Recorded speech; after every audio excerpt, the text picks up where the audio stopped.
Hi friends, today I am showing the very quick recipe.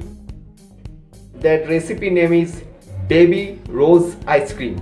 Just take a 2 minutes and make this ice cream. Very simple way I will make you. So ingredients are needed, just 3 ingredients. Ingredients are needed: rose syrup. This is the rose syrup, and take a 1 bottle water, and here take 4 tablespoons sugar. These are the 3 ingredients of baby rose ice cream. So let's see the next step.